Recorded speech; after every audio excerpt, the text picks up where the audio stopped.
Hi friends, welcome back to my channel. ಇದು continuation vlog ಆಗಿರುತ್ತೆ. ನಿನ್ನೆ ವ್ಲಾಗ್ ನೋಡಿದ್ರಲ್ಲ, ಹೇಗೆ ಅನ್ನಿಸ್ತು ಅಂತ ಕಮೆಂಟ್ ಬಾಕ್ಸಲ್ಲಿ ತಿಳಿಸಿ. ಈಗೇನು ಮಾಡ್ತಾಯಿದ್ದೀವಿ ಅಂದರೆ, ನಾವು ಹುಡುಗಿಗೆ ಉಡಕ್ಕಿ ಹಾಕಬೇಕು, ಉಡಿ ತುಂಬೋದು ಶಾಸ್ತ್ರ ಮಾಡ್ತಾಯಿದ್ದೀವಿ ಹುಡುಗಿಗೆ.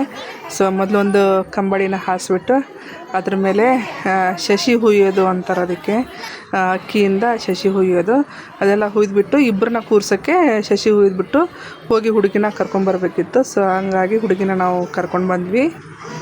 ಇವಾಗ ಹುಡುಗಿಗೆ ಉಡಿ ತುಂಬ ಶಾಸ್ತ್ರನ ಮಾಡ್ತಾಯಿದ್ದೀವಿ. ನೋಡಿ ಹೇಗೆ ಮಾಡ್ತೀವಿ ಅಂತ.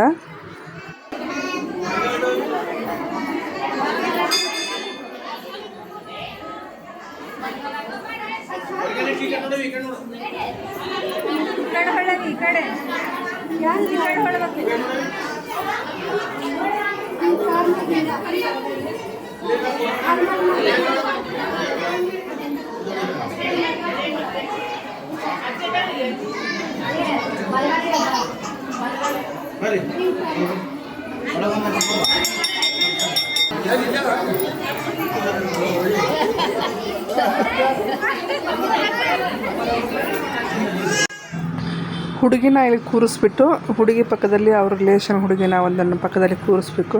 ಅದು ಯಾಕೆ ಕೂರಿಸ್ಬೇಕು ಅದ್ರ ಬಗ್ಗೆ ಅಷ್ಟೊಂದು ನನಗೆ ಗೊತ್ತಿಲ್ಲ. ಸೊ ಕೂರಿಸ್ಬಿಟ್ಟು ಅವ್ರಿಗೆ, ಈ ಹುಡುಗಿಗೆ ಉಡಿ ತುಂಬಕ್ಕೆ ಒಂದು ರೇಷ್ಮೆ ಸೀರೆನ ತೊಗೊಂಡಿರ್ತೀವಿ.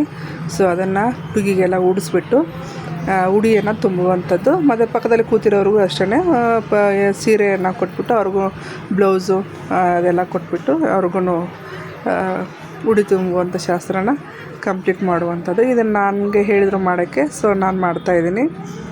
ಈಗೇನು ಹುಟ್ಟಿದ್ದಾರೆ ಅದರ ಸೀರೆ ಮೇಲೇ ಇದನ್ನು ಸೀರೆನ ಉಡಿಸುವಂಥದ್ದು. ಉಡಿಸ್ಬಿಟ್ಟು ಆರತಿ ಎಲ್ಲ ಮಾಡಿ ಈ ಕಾರ್ಯಕ್ರಮನ ದಂಡಿ ಎಲ್ಲ ಕಟ್ಟಬೇಕು. ಇದಕ್ಕೆ ದಂಡಿ ಅಂತಾರೆ. ಇದೇ ಮಲ್ಲಿಗೆ ಹೂವಿಂದ ಮಾಡಿಸ್ಬೋದಾಗಿತ್ತು. ನಾವು ಅಲ್ಲಿ ಏನಿದೆ ಅಂದರೆ, ಆ ಊರಲ್ಲಿ ಜೀರ್ ಅಂತ ಇರ್ತಾರೆ, ಅವರೇ ಮೊದಲಿಂದನೂ ಮಾಡ್ಕೊಂಬಂದಿರೋ ಪದ್ಧತಿ ಅದು. ಏನಂದರೆ, ಆ ಜೀರೆ ಇದನ್ನು ದಂಡಿನ ಕಟ್ಟಿ ಕೊಡುವಂಥದ್ದು. ಅವ್ರು ಯಾವುದ್ರಲ್ಲಿ ಮಾಡಿಕೊಟ್ಟಿರ್ತಾರೆ ಅದನ್ನೇ ನಾವು ಹುಡುಗಿಗೆ ಮತ್ತು ಹುಡುಗನಿಗೆ ಕಟ್ಟಬೇಕು. ಸೊ ಹಾಗಾಗಿ ಈ ಥರದ್ದು ಇದೆ ಅದು. ಇಲ್ಲಾಂದರೆ ಮಲ್ಲಿಗೆ ಹೂವಿಂದು ಚೆನ್ನಾಗಿ ಮಾಡಿಸ್ಬೋದಾಗಿತ್ತು, ಇದಕ್ಕಿಂತ ಚೆನ್ನಾಗಿ. ಸೊ ಅದು ಪದ್ಧತಿ ಇರೋದ್ರಿಂದ ಅವ್ರು ಮಾಡಿರುವಂಥ ದಂಡಿನೇ ಕಟ್ಟಬೇಕು. ಹಾಗಾಗಿ ನಾವು ಅದನ್ನೇ ಇಲ್ಲಿ ಕಟ್ತಾಯಿದ್ದೀವಿ.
ನೋಡ್ರಿ ನೋಡ್ರಿ ನೋಡ್ರಿ ಅದೇ ಹಿಂದಿ ನೋಡಿ ಕೈ ಹಿಡಿದ ಹೇಳಿ ಒಂದು ಕೈ ಹಿಡಿದು ನೋಡಿ.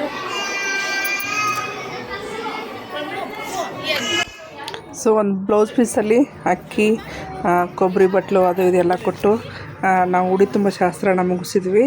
ನೆಕ್ಸ್ಟು ಇಲ್ಲಿ ಹುಡುಗ ಮತ್ತು ಹುಡುಗಿನ ಕೂರಿಸ್ಬಿಟ್ಟು ತಾಳಿ ಪೋಣಿಸೋದು. ದಾರದಲ್ಲಿ ಏನು ತಾಳಿ ತೊಗೊಂಡಿರ್ತಾರೆ, ಹೆಣ್ಣು ಮತ್ತು ಗಂಡಿನ ಮನೆಯವರು ಇಬ್ಬರು ಸೇರಿಕೊಂಡು ತಾಳಿ ತೊಗೊಂಡಿರ್ತಾರೆ. ಆ ತಾಳಿನ ಇಬ್ಬರಿಗೂ ಸೇರಿಸಿ ಪೋಣಿಸೋಕ್ಕೆ ಹೇಳ್ತಾರೆ. ದಾರದಲ್ಲಿ ತಾಳಿಗಳನ್ನು ಹಾಕಿ ಮತ್ತು ಕರಿಮಣಿಗಳನ್ನು ಹಾಕಿ ಪೋಣಿಸುವಂಥದ್ದು. ಇಬ್ಬರು ಸೇರಿ ಒಂದು ಸೈಡಲ್ಲಿ ಅವರು ಪೋಣಿಸ್ಬೇಕು, ಇನ್ನೊಂದು ಸೈಡಲ್ಲಿ ಇವರು ಪೋಣಿಸ್ಬೇಕು. ಸೊ ಆ ಒಂದು ಕೆಲಸನ ಇಲ್ಲಿ ಮಾಡಿಸ್ತಾ ಇದ್ದಾರೆ. ಸೊ ಇಬ್ಬರು ಕೈ ನಡಕ್ತಾ ಇದೆ ನಮ್ಮ ತಮ್ಮನಿಗೆ. ಅದೆಲ್ಲ ಅಭ್ಯಾಸ ಗೊತ್ತಿರಲ್ಲ ಹೇಗೆ ಏನು ಅಂತ. ಅವನಿಗೆ ಫುಲ್ಲು ಕೈಯೆಲ್ಲ ನಡಕ್ತಾ ಇತ್ತು, ಭಯ ಅಷ್ಟು. ಸೊ ಕೈ ನಡಕ್ತಾ ಇತ್ತು ಪೋಣಿಸ್ಬೇಕಾದ್ರೆ. ಸೊ ಈ ತಾಳಿ ಪೋಣಿಸೋ ಕಾರ್ಯಕ್ರಮ ಈಗ ನಡೀತಾ ಇದೆ.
ಸೊ ತಾಳಿ ಎಲ್ಲ ಪುಣ್ಸಿದ್ದಾದಮೇಲೆ ನೆಕ್ಸ್ಟು ಹುಡುಗ ಮತ್ತು ಹುಡುಗಿಗೆ ಅರಿಶಿನ ಶಾಸ್ತ್ರ ಮಾಡೋದಕ್ಕೆ ಎಲ್ಲನೂ ರೆಡಿ ಮಾಡ್ತಾ ಇದ್ದಾರೆ. ಸೊ ನೋಡಿ 2 ಮನೆಗಳನ್ನ ಇಟ್ಟಿದ್ದಾರೆ. ಫಸ್ಟ್ ಮನೆಯಲ್ಲಿ ಹುಡುಗ ಮತ್ತು ಹುಡುಗಿನ ಕೂರಿಸ್ತಾರೆ. ಹಿಂದಿನ ಮನೆಗಳಲ್ಲಿ ಹುಡುಗನ ಕಡೆಯವರು ಒಬ್ಬರು ಹುಡುಗರ ಹಿಂದೆ ಕೂತ್ಕೋಬೇಕು, ಹುಡುಗಿ ಕಡೆಯವರು ಒಬ್ಬರು ಹುಡುಗಿ ಹಿಂದೆ ಕೂತ್ಕೋಬೇಕು. ಆ ಸಂಪ್ರದಾಯ. ಅವ್ರ ಸುತ್ತಲೂ ನೂಲನ್ನು ಸುತ್ತುವಂಥದ್ದು. ಅದಕ್ಕೇನೋ ಹೇಳ್ತಾರೆ ಊರ ಕಡೆ, ಗೊತ್ತಿಲ್ಲ. ನೂಲು ಸುತ್ತೋದು. ಅವ್ರ ಸುತ್ತಲೂ ಕೂರಿಸ್ಬಿಟ್ಟು ಒಂದು 5 ರೌಂಡು ನೂಲು ಸುತ್ತಬೇಕು. ಸೊ ಅದನ್ನು ಮಾಡ್ತಾರೆ. ನೂಲು ಸುತ್ತಿದ್ದನ್ನು ಕೊನೆಯಲ್ಲಿ ಅದೆಲ್ಲ ಶಾಸ್ತ್ರ ಎಲ್ಲ ಆದಮೇಲೆ ಆ ನೂಲನ್ನು ತೆಗೆದುಕೊಂಡು ಅದಕ್ಕೆಲ್ಲ ಅರಿಶಿನ ಎಲ್ಲ ಹಚ್ಚಿ ಆ ನೂಲನ್ನು ಹುಡುಗನ ಕೈಯಲ್ಲಿ ಕಟ್ಟುವಂಥದ್ದು ಸಂಪ್ರದಾಯ. ಸೊ ಆ ಒಂದು ಕಾರ್ಯಕ್ರಮನ ನಾವು ಮಾಡ್ತಾಯಿದ್ವಿ. ಫಸ್ಟ್ ಅರಿಶಿನ ಶಾಸ್ತ್ರಕ್ಕೆ ಕೂತ್ಕೋಬೇಕಾದ್ರೆ ಅವರು ಮದುಮಕ್ಕಳು ಅಂತೀವಿ ನಮ್ಮ ಕಡೆಗೆ. ಮದುಮಗನ ಕೈಯಲ್ಲಿ ಹುಡುಗ ಒಂದು ಮಗುನ ಕೊಟ್ಟು ನಿಲ್ಲೋದಕ್ಕೆ ಹೇಳ್ತಾರೆ. ಆಮೇಲೆ ಹುಡುಗಿ ಕೈಯಲ್ಲೂ ಅಷ್ಟೇ ಮಗುನ ಕೊಟ್ಟು ಅಲ್ಲಿ ನಿಂತ್ಕೊಳ್ಳೋಕ್ಕೆ ಹೇಳ್ತಾರೆ. ಸೊ ಸಂಪ್ರದಾಯಗಳಿದೆ. ಪ್ರತಿಯೊಂದಕ್ಕೂ ಕಾರಣ ಇಲ್ಲದೆ ಯಾವುದನ್ನು ಮಾಡಿಲ್ಲ ಹಿರಿಯರು. ಪ್ರತಿಯೊಂದು ಕಾರಣಗಳು ಇದ್ದೇ ಇದೆ. ಬಟ್ ನಮಗೆ ಅಷ್ಟೊಂದು ಗೊತ್ತಿರಲ್ಲ ಅಷ್ಟೇ. ಬಟ್ ಆ್ಯಕ್ಚುಲಿ ನಾವೆಲ್ಲ ಅದನ್ನೆಲ್ಲ ತಿಳ್ಕೊಬೇಕು ಏನು ಎತ್ತ ಅಂತ. ಸೊ ನೋಡಿ, ಈಗ ಹುಡುಗ ಮತ್ತು ಹುಡುಗಿ ಹಿಂದೆ ಅವ್ರ ಕಡೆಯವರೊಬ್ಬರು ನಮ್ಮ ಕಡೆಯವರೊಬ್ಬರು ಕೂತ್ಕೊಂಡಿದ್ದಾರೆ.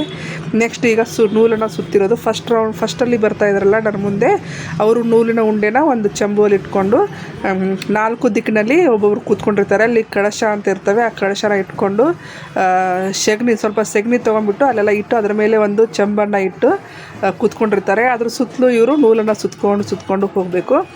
ಅವಾಗ ನಾವು ಹೆಣ್ಮಕ್ಳು ಇದ್ದೀವಿ, ಒಂದು 5 ಜನ ನಾವು ಹೋಗ್ತಾಯಿದ್ವಿ. ಹಾಗೆ ನಮ್ಮ ಹಿಂದೆನೂ ಹುಡುಗಿ ಕಡೆಯವರು ಒಂದು 5 ಜನ ಕಂಟಿನ್ಯೂ ಮಾಡಿದರು. ಅದರ ಹಿಂದೆ ಅದನ್ನು ಸಂಪ್ರದಾಯನ ಕಂಪ್ಲೀಟ್ ಮಾಡಬೇಕು ಅಂತ ನಾವು ಒಂದು 5 ಜನ ಆದ್ವಿ. ಅದ್ರ ನಮ್ಮ ಹಿಂದೆ ಹುಡುಗಿ ಕಡೆಯವರು ಒಂದು 5 ಜನ ಸೇರಿಕೊಂಡು ಒಂದು 5 ರೌಂಡು ನೂಲು ಸುತ್ತೋದು. 5 ರೌಂಡ್ ಅಲ್ವಾ, 5 ರೌಂಡ್ ಆಗೋ ತನಕ ನಾವೆಲ್ಲರೂ ಈ ಥರ ಎಲ್ಲರೂ ಕೈ ಹಿಡಿಬೇಕು. ನೂಲು ಕೈ ಹಿಡಿಯೋಕ್ಕೆ ಎಲ್ಲಾಗುತ್ತೆ ಅಲ್ವಾ, ಅದಕ್ಕೆ ಒಬ್ರು ಹಿಂದೆ ಒಬ್ಬರು ಬರಬೇಕಲ್ವ. ಅದಕ್ಕೆ ಸೀರೆ ಸೆರಗನ್ನು ಹಿಡಿದ್ರೆ ನಾವು ಅದಕ್ಕೆ ಕೈ ಜೋಡಿಸಿದ್ದೀವಿ ಅಂತ ಅರ್ಥ ಅದು. ಹಾಗಾಗಿ ಒಬ್ಬರು ಸೆರಗನ್ನು ನಾವು ಒಬ್ಬರು ಹಿಡ್ಕೊಂಡು ಬರ್ತಾ ಇರುವಂಥದ್ದು ಇಲ್ಲಿ. ಸೊ ಇದಾದಮೇಲೆ ನೆಕ್ಸ್ಟು ಅರಿಶಿನ ಹಚ್ಚುವಂಥ ಕಾರ್ಯಕ್ರಮ ಸ್ಟಾರ್ಟ್ ಆಗುತ್ತೆ.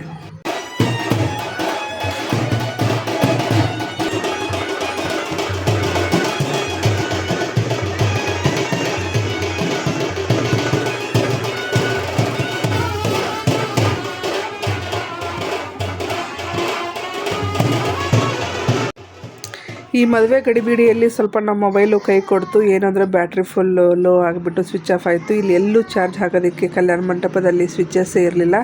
ಹಾಗಾಗಿ ಆ ಕಡೆ ಈ ಕಡೆ ಎಲ್ಲ ಆಗೋಯಿತು. ಸ್ವಲ್ಪ ವೀಡಿಯೋಸ್ ಎಲ್ಲ ಸ್ವಲ್ಪ ಮಿಸ್ ಆಗಿದೆ.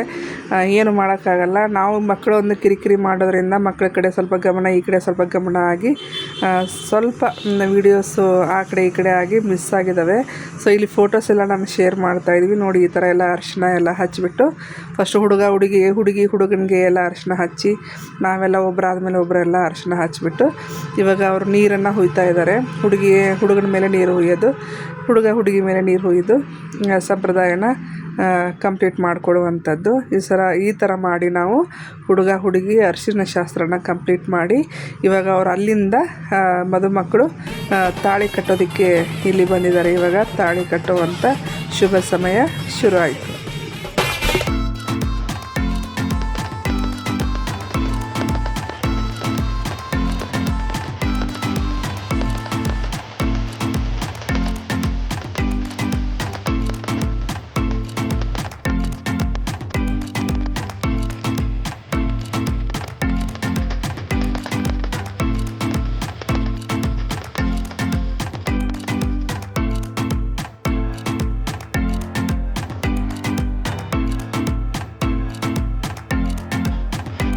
ಸೊ ಅಂತೂ ಇಂತೂ ನನ್ನ ತಮ್ಮನ ಮದುವೆ ಆಯಿತು.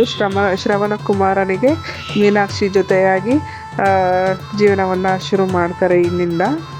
ಇದಾದಮೇಲೆ ನೆಕ್ಸ್ಟ್ ಅವರು ರೆಡಿ ಆಗಿಬಿಟ್ಟು ಸ್ಟೇಜ್ ಮೇಲೆ ಬರ್ತಾರೆ. ಫುಲ್ ರೆಡಿಯಾಗಿದ್ದಾರೆ. ಅದೆಲ್ಲ ವಿಡಿಯೋ ಮಿಸ್ ಆಗಿಬಿಟ್ಟಿದೆ, ಏನೂ ಮಾಡೋಕ್ಕಾಗೋದಿಲ್ಲ. ಎಷ್ಟಿದೆಯೋ ಅಷ್ಟು ನಾನು ಶೇರ್ ಮಾಡ್ತಾಯಿದ್ದೀನಿ. ಸ್ಟೇಜ್ ಮೇಲೆ ಬಂದಮೇಲೆ ಹಾರಗಳನ್ನೆಲ್ಲ ಅವರು ಬದಲಾಯಿಸ್ಕೊಂಡು ನೋಡಿ, ಇದಕ್ಕೆ ಬಾಸಿಂಗ ಅಂತ ಹೇಳ್ತಾರೆ. ಅದೆಲ್ಲ ಕಟ್ಟಲೇಬೇಕು, ಅದು ಸಂಪ್ರದಾಯ. ಸೊ ಕಟ್ಟಲೇಬೇಕು. ಎಲ್ಲರೂ ಇವರಿಬ್ರಿಗೂ ಆಶೀರ್ವದಿಸಿ ಒಳ್ಳೆಯದಾಗಲಿ ಅಂತ, ಇವ್ರ ಜೀವನ ಚೆನ್ನಾಗಿರಲಿ ಅಂತ ಹಾರೈಸಿ ಓಕೆನಾ. ಶ್ರವಣ ಕುಮಾರನ ಜೊತೆ ಮೀನಾಕ್ಷಿ.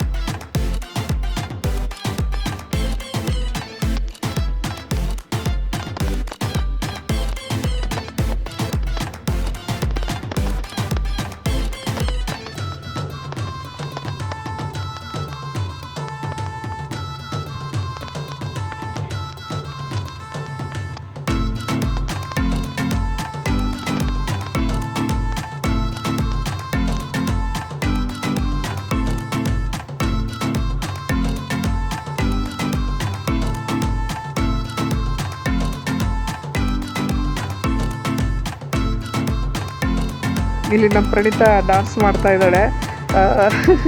ತುಂಬ ಚೆನ್ನಾಗಿತ್ತು ಡ್ಯಾನ್ಸ್ ಮಾಡಿದ್ದು, ಚೆನ್ನಾಗಿ ಎಕ್ಸ್ಪ್ರೆಷನ್ ಎಲ್ಲ ಕೊಡ್ತಾ ಇದ್ಲು. ಡ್ಯಾನ್ಸ್ ಮಾಡಿಬಿಟ್ಟು ಎಲ್ಲರೂ ಎದ್ದು ನಿಂತು ವೀಡಿಯೋ ಫೋಟೋಸ್ ಎಲ್ಲ ತೊಗೊತಾ ಇದ್ರು. ಅದನ್ನು ನೋಡಿ ಅಂತೂ ನನಗೆ ಸಿಕ್ಕಾಪಟ್ಟೆ ಖುಷಿ ಆಯಿತು ನನಗೆ. ಚೆನ್ನಾಗಿ ಮಾಡ್ತಾಯಿದ್ಲು. ಅದ್ರ ಜೊತೆ ನಮ್ಮ ಪಾರ್ಥನೂ ಸೇರಿಕೊಂಡ. ಆಮೇಲೆ ಸ್ವಲ್ಪ ಸ್ಟೆಪ್ಸ್ ಎಲ್ಲ ಮಾಡೋದು ಬಿಟ್ಬಿಟ್ಟು ಸುಮ್ಮನೆ ನಿಂತ್ಕೊಂಡ, ಜನ ನೋಡಿ ಸುಮ್ಮನೆ ನಿಂತ್ಕೊಂಡ ಏನೋ ಗೊತ್ತಿಲ್ಲ. ಮನೇಲಾದರೆ ಸಿಕ್ಕಾಪಟ್ಟೆ ಚೆನ್ನಾಗಿ ಡ್ಯಾನ್ಸ್ ಮಾಡ್ತಾರೆ ಅವನು. ನಮ್ಮ ಮನೆ ಎಲ್ಲರೂ ಚೆನ್ನಾಗಿ ಡ್ಯಾನ್ಸ್ ಮಾಡ್ತಾರೆ. ತುಂಬ ಕ್ಯೂಟಾಗಿ ಕಾಣಿಸ್ತಾ ಇದ್ದ ಅವತ್ತು. ಪ್ರತಿಯೊಬ್ಬರು ನೋಡಿದವರೆಲ್ಲ ಒಂದು ಕೆನ್ನೆ ಮುಟ್ಟಿನೋ ಒಂದು ಇದು ತೋರಿಸೋದು, ಪ್ರೀತಿ ತೋರಿಸ್ತಾಯಿದ್ರು, ನೋಡಿ ಖುಷಿ ಪಡ್ತಾಯಿದ್ರು ಅವನ್ನ. ಚೆನ್ನಾಗಿ ಕಾಣಿಸ್ತಾ ಇದ್ದ ಮದುವೆ ದಿನ ಅವನು ಡ್ರೆಸ್ಸಲ್ಲಿ. ಸೊ ಇವರಿಬ್ಬರು ಡ್ಯಾನ್ಸ್ ಮಾಡಿಬಿಟ್ಟು ಪ್ರತಿಯೊಬ್ಬರು ಖುಷಿ, ಸಖತ್ತಾಗಿ ಮಾಡ್ತಾಳವ ನಿನ್ನ ಮಗಳು ಹಂಗೆ ಹಿಂಗೆ ಅಂತ ನಮ್ಮ ಅಣ್ಣಂದ್ರೆಲ್ಲ ಕಾಣಿಸ್ತಾಯಿದ್ರು. ನಮ್ಮಣ್ಣ ಶ್ರೀಶೈಲ ಅಂತ. ಸೊ ಇದು ಸಿಕ್ಕಾಪಟ್ಟೆ ಕಾಣಿಸ್ತಾ ಇದ್ರು, ಏನವ ನಿನ್ನ ಮಗ ಹೀರೋ ಇದ್ದಾನೆ ಹಂಗೆ ಹಿಂಗೆ ಅಂತ, ಹೀರೋ ಥರ ಡ್ಯಾನ್ಸ್ ಮಾಡ್ತಾನೆ ಹಂಗೆ ಹಿಂಗೆ ಅಂತ ಕಾಣಿಸ್ತಾಯಿದ್ರು ನನಗೆ. ಚೆನ್ನಾಗಿತ್ತು ಮೂಮೆಂಟ್ಸ್ ಎಲ್ಲ, ಸೂಪರಾಗಿತ್ತು.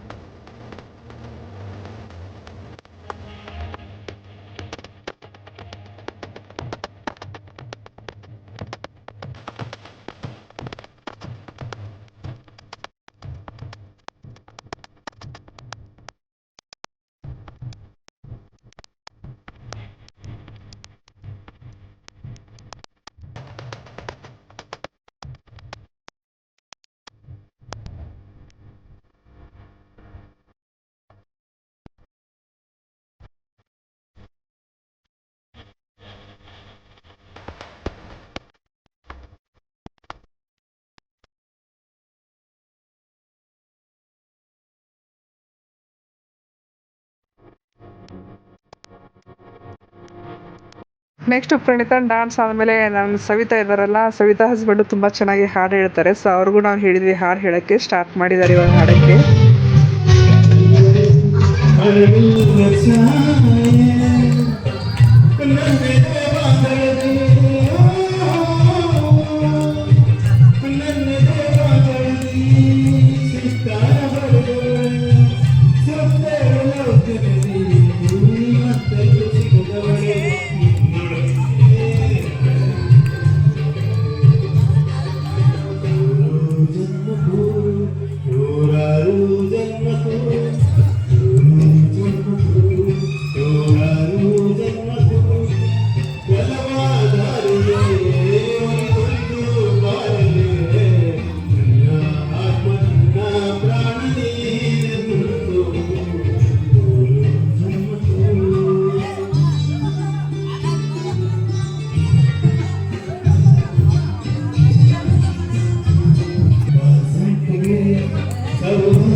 ಕೇಳಿಸ್ಕೊಂಡ್ರೆ ಹಾಡು ಹೆಂಗಿದೆ ಅಂತ. ತುಂಬ ಚೆನ್ನಾಗಿ ಹಾಡು ಹೇಳಿದ್ರು, ಖುಷಿ ಆಯಿತು ನಮಗೆ. ನೆಕ್ಸ್ಟ್ ನಮ್ಮ ತಂದೆ 3 ಜನ ಮೊಮ್ಮಕ್ಕಳು, ಇವರು 3 ಜನ ಗಂಡು ಮಕ್ಕಳು. ಇವಾಗ 3 ಜನನ ಕೂರಿಸ್ಕೊಂಡು ಫೋಟೋ ತೆಗೆಸ್ಕೋಬೇಕಂತ ಆಸೆ ಪಟ್ಟರು. ಇವನು ಅಭಿರಾಮು ಅಳ್ತಾ ಇದ್ದ. ಸೊ ಇಲ್ಲಿ ಫೋಟೋಗಳನ್ನ ಶೇರ್ ಮಾಡ್ತಾಯಿದ್ದೀನಿ. ಇಲ್ಲಿ ನೋಡಿ ನಮ್ಮ ಮಮ್ಮಿಯವ್ರ ದೊಡ್ಡ ಅಕ್ಕ ಇವರೇ, ಮದುವೆ ದಿನ ಬಂದಿದ್ದು ಇವರು. ಕಾರಣಾಂತರಗಳಿಂದ ಮುಂಚೆನೇ ಬರೋಕ್ಕಾಗಲಿಲ್ಲ. ನಾವು 3 ಜನ ಅಕ್ಕ ತಂಗಿಯರು. ಇವ್ರು ನಮ್ಮ ದೊಡ್ಡಣ್ಣ ಶ್ರೀಶೈಲ್ ಅಂತ ಹೇಳಿಬಿಟ್ಟು. ಆಮೇಲೆ ನೋಡಿ ಇವರು ದೊಡ್ಡಮ್ಮ, ಅವ್ರು ನಮ್ಮ ಅತ್ತೆ ಆಗಬೇಕು. ಆಮೇಲೆ ಇವನ ಅಣ್ಣ ನಮ್ಮ ಗಿರಿ ಅಣ್ಣ. ಇವ್ರು ನೋಡಿ ನಮ್ಮ ದೊಡ್ಡಮ್ಮ, ಇವರು 2ನೇದವರು. ಇವ್ರ ಮಗನ ಮದುವೆನೇ ಇವಾಗ ನಮ್ಮ ಪಕ್ಕದಲ್ಲಿದ್ದಾರಲ್ಲ, ಇವಳು ನಮ್ಮ ಗೀತಕ್ಕ. ನೆಕ್ಸ್ಟು ನೋಡಿ ನಾವು 3 ಜನ ನಮ್ಮ ಪಕ್ಕದಲ್ಲಿದ್ದಾರಲ್ಲ, ಶ್ರೀಶೈಲ್ ಅಂತ ಹೇಳಿದ್ನಲ್ಲ, ಅವ್ರ ವೈಫ್ ಇವರು. ಇವರು ನಮ್ಮ ಗಿರಿ ಅಣ್ಣ. ನಮ್ಮ ದೊಡ್ಡಮ್ಮ ಇದ್ದಾರಲ್ಲ, ಅವ್ರ ಮೊದಲನೇ ಮಗ ಇವರು. ಸೊ ಈ ಥರ ಫೋಟೋಗಳನ್ನ ತೊಗೊಂಡ್ವಿ. ಚೆನ್ನಾಗಿತ್ತು, ಎಲ್ಲರೂ ಸಿಕ್ಕಿದ್ರು. ಈ ಕಡೆ ನನ್ನ ಪಕ್ಕದಲ್ಲಿ, ನಾನು ಲೆಫ್ಟಲ್ಲಿ ನಿಂತ್ಕೊಂಡಿದ್ದಾರಲ್ಲ, ಅವ್ರು ನಮ್ಮ ದೊಡ್ಡಮ್ಮನ ಇಬ್ಬರು ಸೊಸೆ ಇದ್ದರು. ಆಮೇಲೆ ಆಯಿತು, ಹಾಗೆ ಮಾಡ್ತಾ ಸಾಯಂಕಾಲ ಆಗೇ ಬಿಡ್ತು. ಆಮೇಲೆ ನಮಗೂ ಅವ್ರ ಬಟ್ಟೆ ಎಲ್ಲ ತಂದು ಬಟ್ಟೆ ಮಾಡ್ತಾಯಿದ್ರು. ಈಗ ಚಿಕ್ಕವ್ರಿಗೆ, ಚಿಕ್ಕ ತಂಗಿ ಮತ್ತು ರವಿ ಅವರು, ಅವರ ಸವಿತಾ ಅವ್ರ ಮನೆಯವ್ರ ಹೆಸರು ರವಿ ಅಂತ, ಅವ್ರಿಗೆ ಬಟ್ಟೆನ ಮಾಡ್ತಾಯಿದ್ದಾರೆ. ನಮ್ಮ ಕಡೆ ಆಯೇರಿ ಮಾಡೋದು ಅಂತಾರೆ. ನಾವು ಏನೂ ತೊಗೊಂಡು ಹೋಗಲಿಲ್ಲ, ಸುಮ್ಮನೆ ಅದು ಇದು ತೊಗೊಳಕ್ಕಿಂತ ಸುಮ್ಮನೆ ಏನಾದ್ರು ಇದು ಕ್ಯಾಶ್ ಏನೋ ಕೊಟ್ಟರೆ ಅವ್ರಿಗೂ ಯೂಸ್ ಆಗುತ್ತೆ ಅಂತ ಹೇಳ್ಬಿಟ್ಟು ನಾವು ಕ್ಯಾಶೇ ಅವ್ರಿಗೆ ಮೂವಿ ಮಾಡಿದ್ವಿ. ಸೊ ಅವ್ರು ನಮಗೆಲ್ಲ ನನಗೆ ಸಂಧ್ಯಾಗೆ ಸವಿತಾಗೆ ಒಂದೇ ಥರ ಡಿಸೈನ್ ಇರುವಂಥ ಸ್ಯಾರಿನ ತಂದಿದ್ದರು. ಕಲರ್ ಮಾತ್ರ ಚೇಂಜ್, ಡಿಸೈನ್ ಎಲ್ಲ ಸೇಮು, ಕ್ವಾಲಿಟಿ ಸೇಮ್, ಎಲ್ಲ ಸೇಮ್ ಇತ್ತು, ಕಲರ್ ಮಾತ್ರ ಚೇಂಜಸ್ ಇತ್ತು. ಹಾಗಾಗಿ ಫಸ್ಟ್ ಇವ್ರಿಗೆ ಆಯರಿನ ಮಾಡಿ ಮುಗಿಸಿದ್ರು. ನೆಕ್ಸ್ಟು ಸಂಧ್ಯಾ ಮತ್ತು ಅವ್ರ ಮನೆಯವ್ರಿಗೆ ಮಾಡಿದರು. ಆಮೇಲೆ ನಮ್ಮ ಮನೆಯವ್ರು ಬಂದಿರಲಿಲ್ಲ, ಇವರು ಸ್ವಲ್ಪ ಬೇಗ ಹೇಳಿಲ್ಲ, ತುಂಬ ಶಾರ್ಟ್ ಪೀರಿಯಡಲ್ಲಿ ಹೇಳಿಬಿಟ್ರು ಮದುವೆಗೆ. ಹಾಗಾಗಿ ನನಗೆ ಅವ್ರಿಗೆ ಡ್ಯೂಟಿಗೆ ಪಾಪ ರಜಾ ಹಾಕ್ಕೊಳಕ್ಕಾಗಲಿಲ್ಲ. ಹಾಗಾಗಿ ನಾನು ಮಾತ್ರ ಮಕ್ಕಳನ್ನ ಕರ್ಕೊಂಡು ಮದುವೆಗೆ ಬಂದಿದ್ದು. ಏನು ಮಾಡೋಕ್ಕಾಗತ್ತೆ ಅಲ್ವಾ, ನಾವು ದೂರ ಇದ್ದೀವಿ ಅಲ್ವಾ, ಅವರೆಲ್ಲ ಹತ್ತತ್ರ ಇದ್ದಾರೆ. ಇವ್ರು ನೋಡಿ ಗುಲ್ಬರ್ಗದಲ್ಲಿರೋದು, ನನ್ನ ಮೊದಲನೇ ತಂಗಿ ನಿಡಗುಂದಿಯಲ್ಲಿ ಇರ್ತಾಳೆ, 1 ಅವರ್ ಜರ್ನಿ ಅಷ್ಟೇ ಬಿಜಾಪುರಿಗೆ. ಇವರು ಒಂದು 4 ಅವರ್ ಜರ್ನಿ ಬಿಜಾಪುರಿಗೆ ಗುಲ್ಬರ್ಗದಿಂದ. ನಾನು ಮಾತ್ರ 12 ಅವರ್ ಜರ್ನಿ ದೂರ ಇದ್ದೀನಿ. ಏನು ಮಾಡೋಕ್ಕಾಗತ್ತೆ. ಹಾಗಾಗಿ ನನ್ನ ಮಕ್ಕಳನ್ನ ಕರ್ಕೊಂಡು, ಈಗ ಮಕ್ಕಳು ಪ್ರಮೋದಿತನೂ ಬರಲ್ಲ ಅಂದ್ಲು, ಕ್ಲಾಸಸ್ ಎಲ್ಲ ಮಿಸ್ ಆಗುತ್ತೆ ಹಾಗೆ ಹಿಂಗೆ ಅಂತ. ಬಾಮ ಇರಲಿ, ಮದುವೆ ಅನ್ನೋದು ಒಂದೇ ಸಾರಿ ಬರೋದು, ಲೈಫಲ್ಲಿ ಮತ್ತೆ ಸಿಗೋದಿಲ್ಲ, ಒಂದು 4 ಡೇಸ್ ಅಷ್ಟು ಹೋಗಿ ಬರೋಣ ಅಂತ ಹೇಳ್ಬಿಟ್ಟು ಅವಳನ್ನ ಒಪ್ಪಿಸಿ ನಾನು ಕರ್ಕೊಂಡು ಬಂದಿದ್ದೆ. ಸೊ ಅವರು ಅಲ್ಲಿ ಊರಲ್ಲಿರೋ ತೋಟದ ಮನೆ ಅದು ಇದು ಎಲ್ಲ ನೋಡಿ ತುಂಬ ಚೆನ್ನಾಗಿ ಇಷ್ಟಪಟ್ಟರು ಅವರು. ಖುಷಿ ಆಯಿತು ಅವ್ರಿಗೂ ಕೂಡ. ನೋಡಿ ನಮ್ಮ ಅಕ್ಕನಿಗೂ ಅವ್ರಿಗೂ ಇಬ್ಬರು ಗಂಡು ಮಕ್ಕಳು, ಅವರು ಚಿಕ್ಕವರೇ, ಅವರು ಅಷ್ಟು ಕಾಡ್ತಾಯಿದ್ರು. ಏನಾರು ಕೆಲಸ ಇದ್ದಾಗ ಮುದ್ದ ಮಕ್ಕಳು ಸ್ವಲ್ಪ ಕಿರಿಕಿರಿ ಮಾಡ್ತವೆ, ಏನು ಮಾಡೋಕ್ಕಾಗತ್ತೆ. ಸೊ ಇವ್ರಿಗೂ ಸಂಧ್ಯಾ ಮತ್ತು ಅವ್ರ ಮನೆಯವ್ರ ಹೆಸರು ಮಲ್ಲಿಕಾರ್ಜುನ್ ಅಂತ, ಅವ್ರಿಗೂ ಆ ಏರಿಯಾ ಆಯಿತು. ಸೊ ನೆಕ್ಸ್ಟು ಇನ್ನು ಮನೆ ಕಡೆ ಹೊರಡೋದೆ, ಯಾಕೆಂದರೆ ನೆಕ್ಸ್ಟ್ ಡೇ ನಾನು ಊರಿಗೆ ಹೋಗಬೇಕಾಗಿತ್ತು. ಹಾಗಾಗಿ ನಾವು ಹೋಗ್ತಾಯಿದ್ದೀವಿ ವಾಪಸ್ಸು. ಸೊ ಹೇಗೆ ಅನ್ನಿಸ್ತು ಮದುವೆ ವ್ಲಾಗು? ಹುಡುಗಿಗೆ ಆಶೀರ್ವಾದ ಮಾಡಿ. ವ್ಲಾಗ್ ನಿಮಗೆ ಇಷ್ಟ ಆಗುತ್ತೆ ಅಂತ ಅಂದ್ಕೊಂಡಿದ್ದೀನಿ. ದಯವಿಟ್ಟು ನನ್ನ ಚಾನಲ್ನ ಸಬ್ಸ್ಕ್ರೈಬ್ ಮಾಡಿ ಫ್ರೆಂಡ್ಸ್. ಸಬ್ಸ್ಕ್ರೈಬ್ ಮಾಡಿಕೊಂಡು ನೋಡಿ, ಹರಸಿ ಹಾರೈಸಿ ಅಂತ ಕೇಳ್ತಾಯಿದ್ದೀನಿ. ನೆಕ್ಸ್ಟು ಮದುವೆ ಆದಮೇಲೆ ಲಾಸ್ಟಲ್ಲಿ ನನ್ನ ತಮ್ಮನ ಫ್ರೆಂಡ್ಸ್ ಎಲ್ಲ ಅಲ್ಲಿ ಡ್ಯಾನ್ಸ್ ಮಾಡ್ತಾಯಿದ್ರ ಸೇರಿಕೊಂಡು. ಇವು ಪಾರ್ಥ ಮತ್ತು ವಿರಾಟು ಅದ್ರ ಮ್ಯೂಸಿಕ್ ಎಲ್ಲ ಕೇಳಿಸ್ಕೊಂಡು ಅವರು ಅಲ್ಲೇ ನಿಂತಲ್ಲೇ ಕುಣಿತಾಯಿದ್ರು. ಆಮೇಲೆ ನಮ್ಮ ತಂದೆ ಏನು ಮಾಡಿದರು, ಇಬ್ಬರನ್ನ ಕರ್ಕೊಂಡು ನಡ್ರಿ ಇಬ್ಬರು ಡ್ಯಾನ್ಸ್ ಮಾಡಿರಿ ಅವ್ರ ಜೊತೆ ಅಂತ ಹೇಳ್ಬಿಟ್ಟು ಕರ್ಕೊಂಡು ಹೋಗ್ತಾಯಿದ್ರು. ನಮ್ಮ ತಂಗಿನೂ ಹೋಗ್ರೋ ಮಾಡಿರಿ ಅಂತ ಹೇಳ್ತಾಯಿದ್ಲು. ಸೊ ಅದನ್ನು ನೋಡ್ತಾ ನಿಂತ್ಕೊಂಡಿದ್ದಾರೆ. ಅದಿಷ್ಟು ನೋಡಿ ಹಿಂಗೆ ಮಾಡ್ತಾರೆ ಅಂತ.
ಸೊ ನೋಡಿದ್ರೆ ಒಳ್ಳೆ ಡ್ರಮ್ ಬೀಟಿಂಗೆಲ್ಲ ಅದು ಬಾರಿಸ್ತಾ ಇದ್ರಲ್ಲ, ಅದು ಚೆನ್ನಾಗಿ ಮ್ಯೂಸಿಕ್ ಜೊತೆ ಡ್ಯಾನ್ಸ್ ಕುಣಿತಾ ಇದ್ರು ಮಕ್ಕಳು.